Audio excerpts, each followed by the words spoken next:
Warahmatullahi wabarakatuh.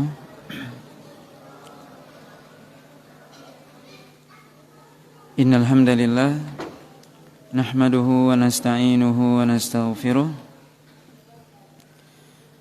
na'udzu billahi min shururi anfusina wa sayyiati a'malina. May yahdihillahu fala mudilla lahu wa may yudlil fala hadiya lahu. Asyhadu an la ilaha illallah wahdahu la syarika lah wa asyhadu anna Muhammadan abduhu wa rasuluh alladzi la rasula wa la nabiyya ba'dah. Ya ayyuhalladzina amanu taqullaha haqqa tuqatih wa la tamutunna illa wa antum muslimun. Amma ba'd. Bapak dan Ibu kaum muslimin dan kaum muslimat yang dirahmati oleh Allah Subhanahu wa taala.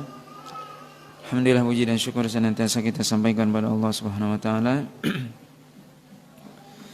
Salawat dan salam kita sampaikan kepada Rasulullah sallallahu alaihi wasallam dan juga kepada keluarga beliau, para sahabat, para tabi'in serta orang-orang mukmin yang senantiasa mengikuti beliau sampai hari kiamat nantinya. Pada malam hari ini kita lanjutkan pembahasan dari tafsir surah Al-An'am ayat yang ke-60. Allah SWT berfirman, A'udzu billahi minasyaitonir rajim. Wa huwa alladzi yatawaffakum bil-laili wa ya'lamu ma jarahtum bin-nahar. Tsumma yab'atsukum fihi liyuqda ajalun musamma. Tsumma ilaihi marji'ukum tsumma yunabbi'ukum bima kuntum ta'malun. Dialah Allah SWT yang telah mewafatkan kalian ketika malam, dan Allah SWT mengetahui apa yang kalian usahakan pada siang harinya. Kemudian Allah SWT membangkitkan kalian sampai waktu atau untuk waktu yang sudah ditentukan. Kemudian Allah SWT mengembalikan kalian dan memberitakan kepada kalian apa yang kalian lakukan. Bapak dan Ibu yang dirahmati oleh Allah SWT, dalam ayat ini Allah SWT mengatakan bahwasanya Allah SWT yang telah mewafatkan kita manusia ketika malam. Wafat yang masuk dalam ayat ini adalah wafatus sughra, yaitu wafat kecil, yaitu an-naum, yaitu tidur. Maka tidur itu dikatakan wafat atau kematian yang kecil. Maka Allah SWT yang telah mewafatkan kita ketika malam, yaitu Allah SWT menjadikan kita bisa tidur pada malam hari.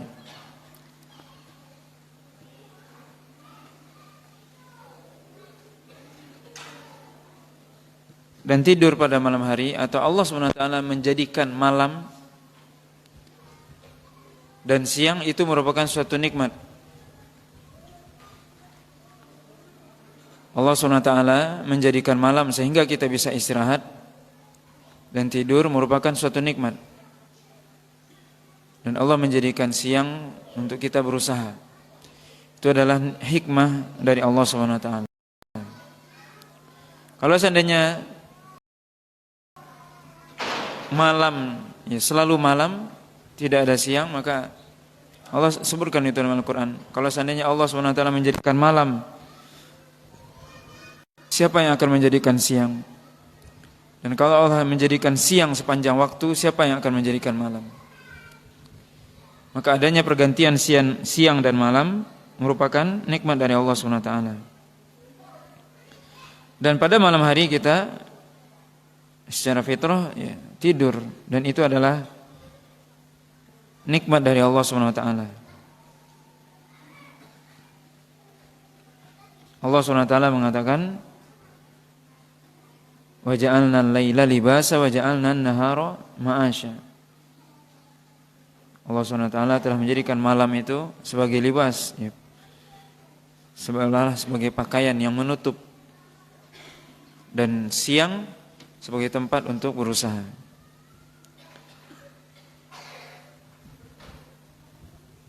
Wa ya'lamu ma jarahtum bin nahar, dan Allah SWT mengetahui apa yang kalian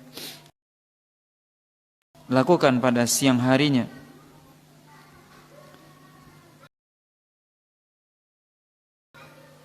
Maka siang adalah untuk bekerja, berusaha.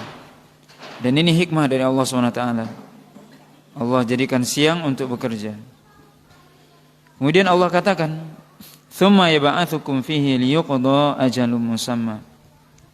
Yaitu Allah SWT kemudian membangkitkan kalian, kata Allah SWT, sampai waktu yang sudah ditentukan. Di mana ajal kita, ya kita pada malam hari tidur, kemudian pada siang hari bangun, begitu setiap harinya, sampai waktu yang sudah ditentukan. Malam kita tidur, siang bangun, begitulah terus. Sampai kapan? Sampai ajal kita datang, sampai waktu yang sudah ditentukan oleh Allah SWT. Begitulah kehidupan dunia. Malam tidur, siang bekerja, begitu terus. Sampai ya kita diwafatkan oleh Allah SWT, sampai ajal datang. Dalam sebuah hadis dari Abdullah bin Abbas, Rasulullah SAW mengatakan, "Ma'a kulli insanin malakun, idza nama akhadha nafsahu wa yuraddu ilaihi, fa in adhina Allahu fi qabdi ruhihi qabadahu wa illa radda ilaihi." Kata Nabi, bersama setiap manusia itu ada malaikat yang kalau dia tidur, maka malaikat itu mengambil jiwanya, mengambil ruhnya. Kemudian dia kembalikan. Kalau Allah SWT mengizinkan, maka dia ambil roh tersebut. Kalau tidak dia kembalikan. Maka ada orang yang tidur kemudian tidak bangun. Kalau Allah izinkan, maka diambil oleh Allah SWT. Kalau Allah tidak izinkan, maka malaikat tadi mengembalikan. Maka tidur itu adalah wafat yang kecil, ya. Seolah-olah seperti itulah ya seorang ketika dia mati, maka ya ketika dia tidur ya tidak bergerak. Kemudian ketika dia bangun kembali, seolah-olah itulah dibangkitkan oleh Allah SWT. Ini permisalan yang tentunya hakikat dari kematian tentunya ya berbeda dengan tidur. Tetapi Allah SWT ingin memberitahukan kepada kita permisalan, yang tentunya permisalan itu tidak mesti sama 100%. Allah SWT mengatakan, "Tsumma ilaihi marji'ukum, tsumma yunabbi'ukum bima kuntum ta'malun." Kemudian kepadanya lah, yaitu kepada Allah SWT, kalian dikembalikan. Kemudian Allah SWT memberitakan kepada kalian apa yang kalian lakukan di muka bumi ini.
al-maut, kematian, tawaffathu rusuluna, maka rusul kami, utusan kami itu para malaikat mewafatkannya.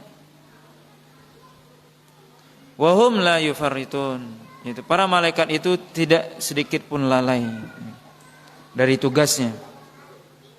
Itu ketika seseorang sudah sampai ajalnya, maka para malaikat Allah SWT akan mencabut roh orang tersebut, dan mereka tidak akan lalai sedikit pun dari waktu yang sudah ditentukan. Karena ajal ketika sudah datang, idza jaa ajaluhum la yastakhiruna sa'atan wa la yastaqdimun, kata Allah.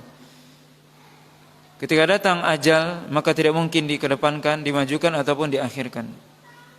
Para malaikat yang ditugaskan oleh Allah SWT untuk mencabut roh manusia, sedikit pun mereka tidak lalai. Tidak mungkin mereka salah dalam hitungan detik sekalipun.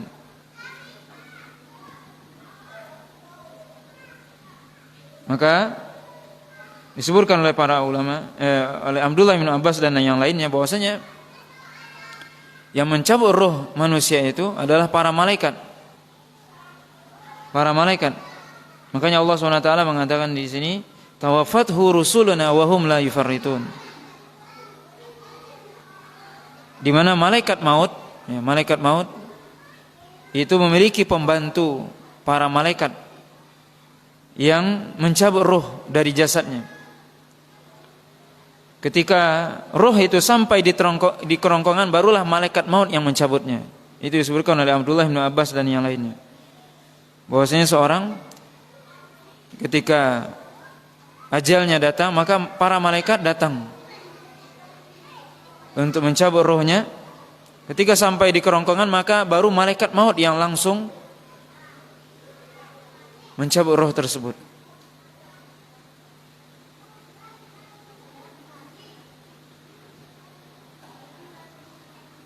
Dan juga disebutkan dalam hadis yang diriwayatkan oleh Imam Ahmad dan disahihkan oleh Syalbani rahimahullahu taala, bahwasanya ketika hadis dari Abu Hurairah radhiyallahu taala anhu, ketika seorang datang kepadanya kematian, maka datanglah para malaikat. Di sini disebutkan tahduruhu al-malaikah. Datanglah kepada mereka, kepada dia malaikat, para malaikat. Jika orang yang wafat itu adalah orang yang saleh, maka para malaikat itu akan mengatakan, ukhruji ayyatuhan nafsu thayyibah kanat fil jasadit thayyib. Keluarlah wahai jiwa yang baik dari tubuh yang baik. Ukhruji hamidatan. Keluarlah dengan penuh kemuliaan. Dan bergembiralah dengan surga Allah SWT, keridhaan Allah SWT.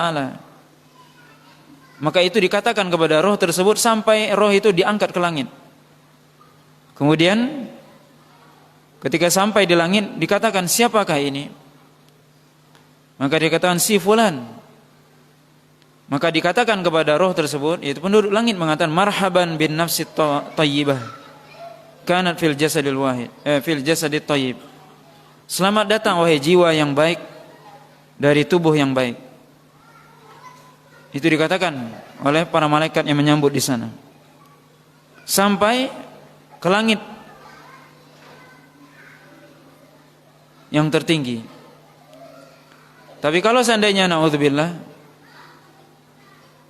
yang wafat itu adalah orang yang buruk, yang buruk amalannya, maka dikatakan kepadanya, datanglah para malaikat kepadanya, kemudian mengatakan, ukhruji ayyatuhan nafsul khabithah. Keluarlah wahai jiwa yang buruk, yang busuk, dari jasad yang busuk. Keluarlah dengan penuh kehinaan. Sampai dikatakan itu, kemudian diangkat ke langit. Kemudian dikatakan, siapa ini? Si fulan. Maka dikatakan kepada roh tersebut, la marhaban, tidak ada, tidak diterima, tidak ada keselamatan bagi roh tersebut. Maka tidak dibukakan kepada mereka, kepada roh tersebut, pintu langit. tidak dibukakan kepada roh yang buruk tersebut pintu langit. Maka ini perbedaan antara roh orang yang baik, yang mana disebutkan oleh Allah SWT berada di Illiyin, tempat yang tinggi, sedangkan roh orang yang buruk dilemparkan oleh Allah SWT ke Sijin, tempat di bawah, ya, bumi yang paling bawah. Na'udzubillah. Maka Allah SWT mengatakan dalam ayat ini, ketika ketika ajal itu datang, kami utus ya para malaikat kami, wahum la yufarritun, mereka sedikit pun tidaklah lalai, ya. Dalam hadis yang lain disebutkan, dalam hadis Bara' Ibni Azib yang panjang disebutkan bahwasanya ketika roh itu keluar, kalau roh itu baik, keluar dari jasadnya maka langsung dikafani dengan kafan dari surga dan seterusnya, dan dibawa ke langit sana.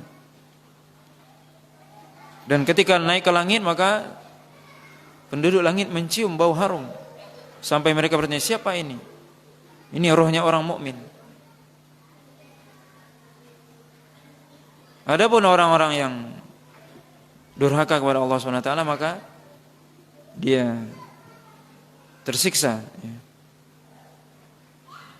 Keluar dari jasadnya disiksa, tersiksa, dan bahkan tidak mau keluar karena dibentak oleh malaikat. Adapun roh orang-orang mukmin dikatakan ukhruji ayyatuhan nafsut thayyibah, dikatakan dengan kepada mereka untuk keluar dari tubuhnya dengan perkataan yang baik, ya. Ini rohnya orang mukmin. Kemudian Allah SWT katakan, "Tsumma ruddu ila Allah maulahumul haq ala lahul hukmu wa huwa asra'ul hasibin." Kemudian mereka dikembalikan kepada Allah SWT, maulahumul haq, yaitu penolong mereka. Maula di sini penolong, pemimpin yang memiliki mereka, penguasa mereka yang hak, yang sebenarnya. Sebab yang berkuasa kepada manusia sebenarnya adalah Allah SWT. Ala lahul hukmu huwa asra'ul hasibin. Ketahuilah bahwasanya Allah SWT memiliki hukum yang memutuskan segala perkara, dan Allah SWT amat cepat hisabnya, atau yang paling cepat hisabnya. Kemudian Allah lanjutkan ayat selanjutnya. Allah SWT mengatakan, qul may yunajjikum min dhulumatil barri wal bahr tad'unahu tadarruan wa khufyah la in anjana min hadhihi lanakunanna minasyakirin. Katakanlah wahai Muhammad, siapakah yang akan menyelamatkan kalian dari kegelapan daratan dan lautan, yang kalian berdoa kepadanya tadarruan wa khufyah, dengan penuh merendahkan diri dan pelan. Abdullah bin Abbas mengatakan dalam tafsir yang lain, tadarruan wa khufyah itu jahran wa sihra, itu dengan terang-terangan berdoa kepada Allah, minta dengan terang-terangan dan sembunyi, atau dengan suara pelan. Lain anjana min hadhihi lanakunanna minasyakirin, yaitu mereka mengatakan, kalau seandainya kami diselamatkan dari ini, dari kegelapan ini, sungguh kami termasuk orang-orang yang bersyukur. Ayat ini Allah tujukan kepada orang-orang kafir, orang-orang musyrik. Katakan wahai Muhammad kepada mereka, orang-orang musyrik, siapakah yang bisa menyelamatkan kalian dari kegelapan daratan ini dan kegelapan lautan, yang mana ketika kalian berada dalam keadaan yang susah, yang sulit, kalian berdoa kepada Allah, meminta kepada Allah. Ini orang-orang musyrik, kafir Quraisy di zaman dahulu. Ketika mereka dalam keadaan sulit, dalam keadaan susah, mereka berdoa kepada Allah, meminta kepada Allah SWT. Nah, Allah ceritakan banyak itu dalam Al-Quran.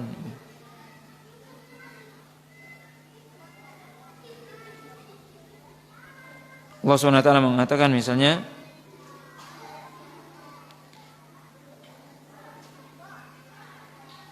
huwallazi yusayyirukum fil barri wal bahr hatta idza kuntum fil fulki wa jarayna bihim birihin thayyibah wa farihu biha ja'atha rihun asif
berdoa kepada Allah tadarru'an, tad'unahu tadarru'an wa khufiyah.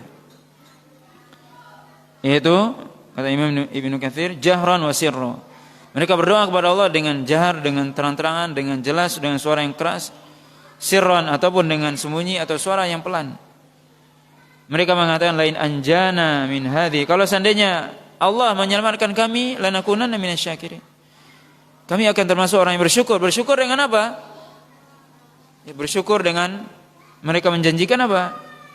Untuk beribadah kepada Allah, bersyukur dengan melaksanakan perintahnya, menjauhkan larangannya. Itu janji mereka. Apa kata Allah SWT dalam ayat selanjutnya? Allah kata, qulillahu yunajjikum minha wa min kulli karbin thumma antum tusyrikun. Katakanlah wahai Muhammad, Allah yang bisa menyelamatkan kalian. Allah akan menyelamatkan kalian darinya, yaitu dari musibah tersebut. Wa min kulli karbin, dan dari segala macam musibah dan bahaya dan bencana. Tetapi apa? Thumma antum tusyrikun, tapi kalian akan kembali kepada kesyirikan. Maka siapa yang bisa ayat ini mengingatkan kepada orang-orang musyrik Makkah bahwasanya mereka yang dulunya berdoa kepada Allah, minta kepada Allah SWT, kalau seandainya diberikan keselamatan dari segala macam bencana dan sebagainya, akan bersyukur pada Allah. Tapi Allah katakan, siapa yang bisa menyelamatkan kalian? Allah SWT. Allah yang bisa menyelamatkan dari segala macam bahaya, bencana dan sebagainya. Tetapi anda sekalian kembali melakukan kesyirikan. Maka ini sebuah peringatan betapa Allah SWT menyelamatkan, tapi mereka kembali kepada kesyirikan. Kemudian Allah ingatkan juga, qul huwal qadiru ala ayyab'atsa 'alaikum 'adzaban min fawqikum aw min tahti arjilikum aw yalbisakum syi'a wa yudhiqa ba'dakum ba'sa ba'd unzur kaifa nusarriful ayat la'allahum yafqahun. Katakan wahai Muhammad bahwasanya Allah SWT Maha Kuasa. Ketika mereka mengatakan kalau seandainya Allah SWT menyelamatkan kami dari bencana ini, dari mara bahaya ini, kemudian mereka kembali kepada kesyirikan, katakan wahai Muhammad kepada mereka bahwasanya Allah SWT mampu memberikan kepada mereka azab. Ketika mereka mengingkari janji tadi, ketika mereka mengatakan nanti kami akan bersyukur kalau selamat dari bencana ini, kami akan beribadah kepada Allah, menyembah Allah SWT kalau selamat dari bahaya ini. Tapi ternyata itu tidak dilakukan. Mereka justru kembali kepada kesyirikan. Katakan kepada mereka wahai Muhammad, Allah mampu mengirim azab kepada mereka. Min fauqikum, Allah SWT mampu mengirim azab dari atas mereka dengan mengirimkan angin, topan dan sebagainya, petir dan sebagainya, sebagaimana yang Allah kirimkan kepada umat-umat terdahulu. Wa min tahti arjilikum, atau dari bawah mereka, mungkin dengan gempa, mungkin dengan banjir dan sebagainya. Allah mampu itu mengirimkan azab dari langit atau azab dari bawah mereka, dari bumi.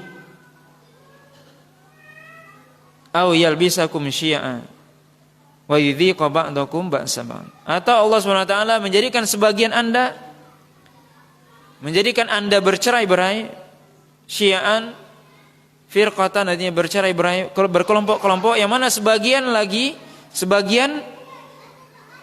memerangi sebagian yang lain atau menyiksa sebagian yang lainnya. Kata Allah SWT, Allah SWT mampu memberikan azab dari langit, menurunkan azabnya dari langit, atau mengazab dari bumi. Atau azab itu tidak dari langit, tidak dari bumi, tapi apa? Sebagian kalian mengazab sebagian yang lainnya. Sebagian anda bermusuh-musuhan, ya, berperang dengan sebagian yang lainnya. Allah katakan unzur kaifa nusarriful ayat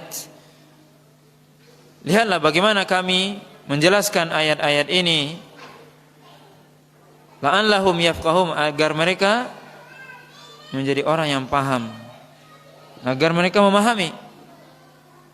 Tapi ternyata mereka tidak memahami. Maka salah satu tujuan Allah SWT menurunkan azab, peringatan dan sebagainya, agar manusia paham. Apa tujuan Allah SWT menurunkan bencana? Allah SWT menurunkan azabnya, penyakit dan sebagainya, gempa dan sebagainya. Tujuannya apa? La'allahum yafqahun, agar mereka memahami. Ini tujuan Allah SWT menurunkan azab tersebut, bencana dan sebagainya, agar kita manusia menjadi orang yang paham, agar kembali kepada Allah SWT. Tapi sebagian manusia justru tidak. Ketika terjadi bencana, mereka mengatakan, ini karena ini dan itu, karena ini dan itu, menurut ilmu mereka. Lupa bahwasanya itu adalah peringatan dari Allah SWT.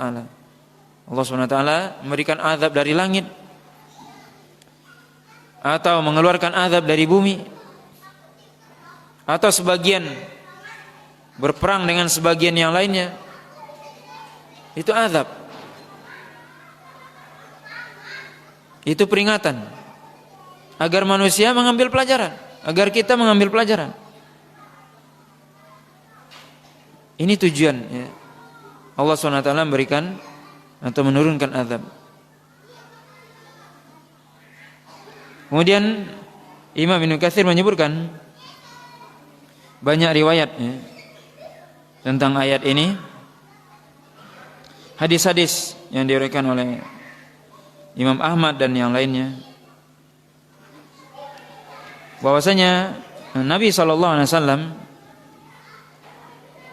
suatu hari mengatakan, ya banyak riwayat, kita sebutkan salah satu saja, yang mana riwayat-riwayat tersebut ya mirip.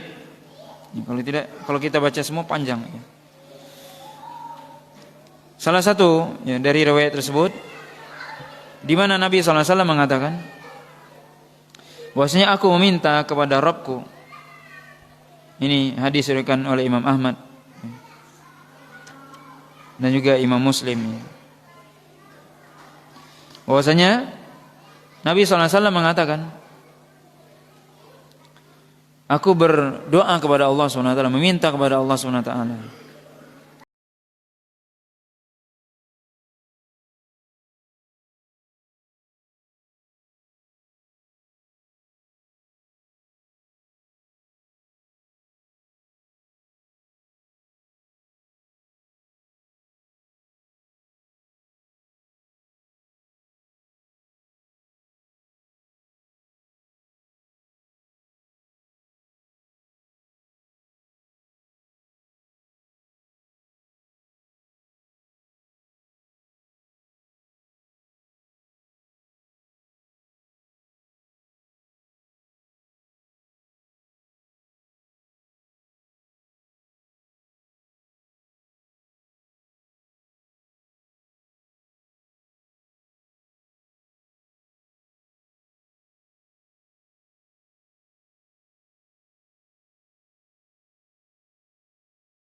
maka Allah kabulkan. Tapi ketika Nabi meminta agar sebagian mereka tidak berperang dengan sebagian yang lain, maka Allah SWT tidak mengabulkan. Maka ini menunjukkan kepada kita bahwasanya persoalan umat ini adalah bagaimana kita di antara kita saling terpecah belah.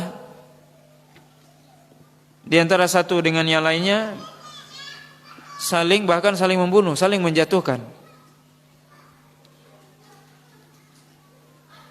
Bahkan dikatakan Nabi SAW mengatakan dalam riwayat yang lain, wa inni la akhafu ala ummati illa a'immah al-mudillin fa idza wudi'a as-sayf fi ummati lam yurfa anhum ila yaumil qiyamah.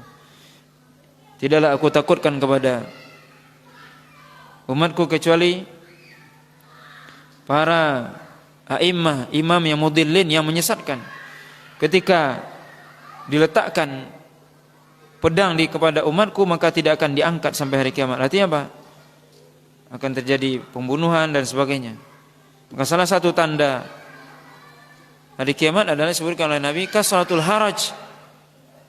Kasratul haraj artinya adalah banyaknya pembunuhan. Ini salah satu tanda hari kiamat. Maka Allah SWT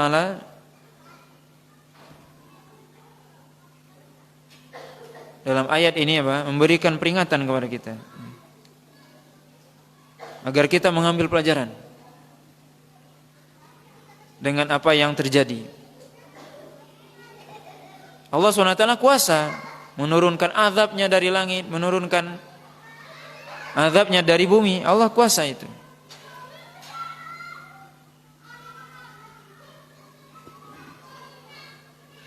Kemudian ayat selanjutnya Allah SWT mengatakan, wa kadzdzaba bihi qaumuka wa huwal haq.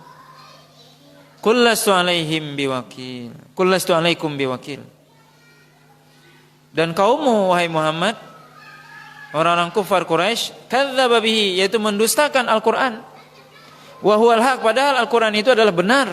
Benar dari Allah dan benar apa yang ada di dalamnya. Qul lastu alaikum biwakil. Katakan kepada mereka wahai Muhammad bahwasanya aku tidaklah diperintahkan oleh Allah untuk mengurus atau mengurus urusan ini, yaitu tentang azab ini. Aku tidak bisa menjaga kalian dari azab, maksudnya.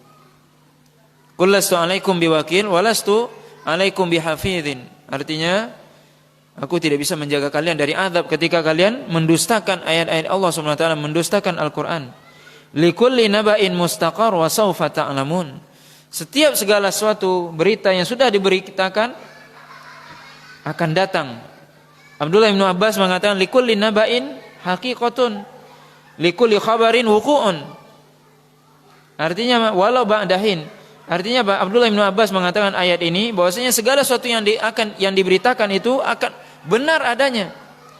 Dan segala sesuatu yang berita tersebut yang diberitakan akan terjadi itu. Nabi SAW memprediksi bagaimana umatnya di akhir zaman semuanya akan terjadi. Allah SWT memberitakan Al-Quran, segala sesuatu akan terjadi itu. Likulli naba'in haqiqah. Setiap berita pasti benar. Bukan main-main, bukan cerita saja. Bukan dongeng. Likulli khabarin wuqu'un. Setiap yang diberitakan pasti akan terjadi. Setiap apa yang diberitakan oleh Nabi SAW, apa yang akan terjadi di akhir zaman, semuanya pasti terjadi.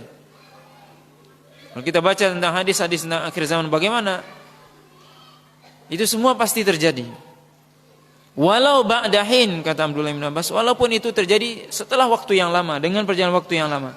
Sebagaimana Allah SWT mengatakan dalam surah Sad, wala ta'lamunna naba'ahu ba'dahin. Kalian akan mengetahui walaupun setelah perjalanan waktu yang cukup panjang. Artinya apa?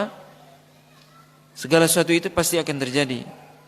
Likulli ajalin kitab. Segala sesuatu itu sudah ditentukan, sudah dituliskan.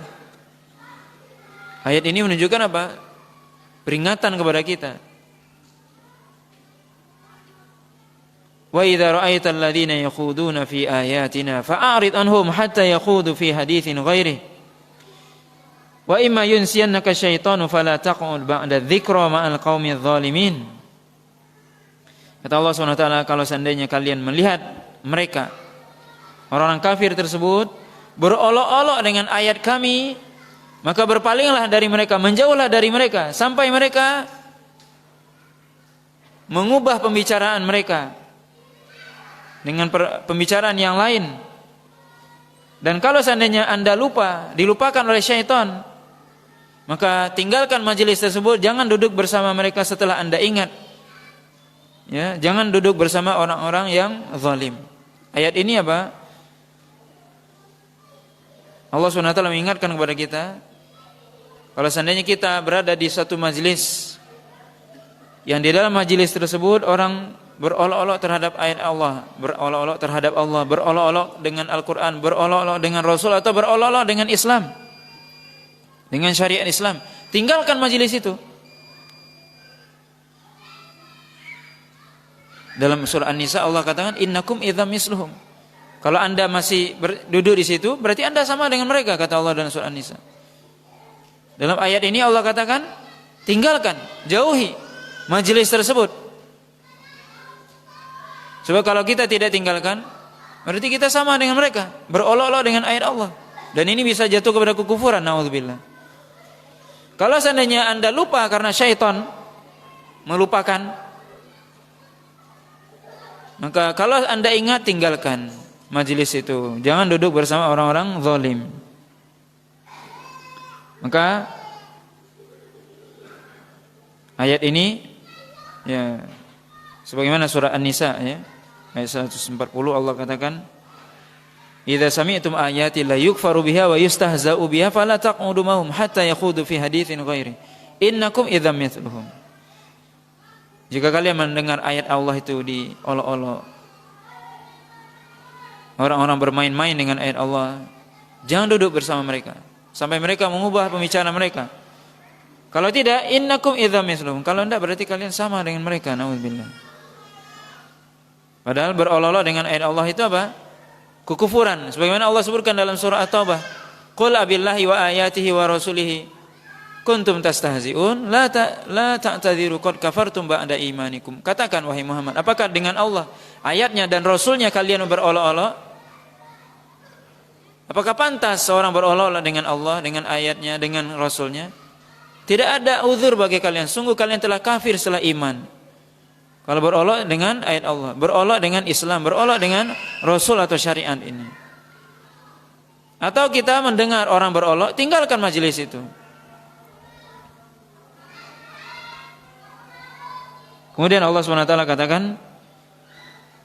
"Wa ma 'alal ladzina yattaquna min hisabihim min syai' walakin dzikra la'allahum yattaqun." Maka tidak ada bagi orang-orang yang bertakwa kepada Allah hisab mereka sedikit pun, yaitu orang-orang yang kufur tadi, orang-orang yang mereka berolok-olok dengan ayat Allah, maka orang yang bertakwa kepada Allah tidak memiliki hisab. Bukan mereka yang menghisab mereka, tapi Allah SWT. Tetapi apa? Walakin dzikra la'allahum yattaqun. Tapi Anda hendaknya memberikan peringatan kepada mereka agar mereka bertakwa kepada Allah. Jadi memang tidak ada hisab bagi Anda. Tidak, maksudnya Anda tidak punya kewajiban untuk menghisab mereka, tetapi kewajiban Anda adalah dzikra, mengingatkan mereka ketika mereka berolok-olok terhadap ayat Allah. Ingatkan, ini kekufuran, ini maksiat. Apa tujuannya?